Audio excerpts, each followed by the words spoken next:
Hey guys, Anthony, 4x4 Diesel. Just doing a service on this 150 Prado, and we've recognised once again that the battery, the main cranking battery, is very old. This is a 2011 Prado, so it's had a dual battery added in there recently, which is one of the Century ones.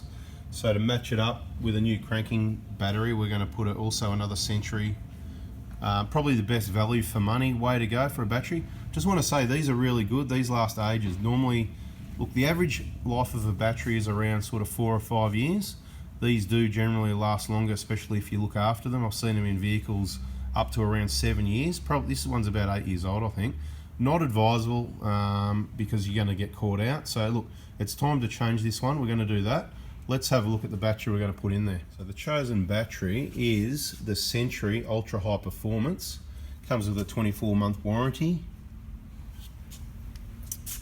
And there's some information on top in case you want to know about that.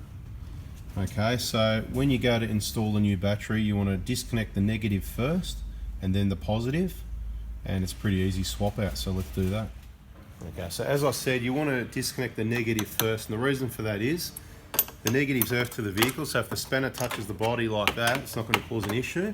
If you did the positive first and you slipped and touched something, you know, there's all the metal around the vehicle's earthed. You know, the vehicle's earth, so anything touching the positive, so from there, say we went to undo that, it's going to create sparks, which can blow fuses, cause problems with the vehicle. It can also cause the battery to explode. It's full of explosive gases and you want to have minimal sparks around here. So obviously, I'm not going to show you how to do the whole thing, but obviously we're going to disconnect this terminal, take it right off, make sure it's clear, and then the same with this one. Remove the bracket, take the battery out, new battery, and pretty straightforward stuff. When you put the new bracket on, don't over tighten and crush the battery down too much. These little divots here, they do sort of press into the plastic a bit and help locate so this doesn't slide. What I suggest you do is just nip it down nicely, just give the battery a pull like that, make sure it doesn't move, and then come back and check it a week or two later. You might just need to nip these a little bit more, but please try not to over tighten it down too much. And of course, put this one, the other thing you got to do is loosen the terminals off properly. Like, loosen, don't be lazy and go, you know, a couple of turns like that and then pull it off and that's it. You need to loosen off more so they can open up and push this terminal right to the bottom of the battery before you tighten it up. Otherwise, this will be tight, crushing there'll be no gap, but it's not tight around the terminal. Remember, loose battery terminals are one of the biggest causes of cars breaking down. So we're going to go ahead and swap that battery out.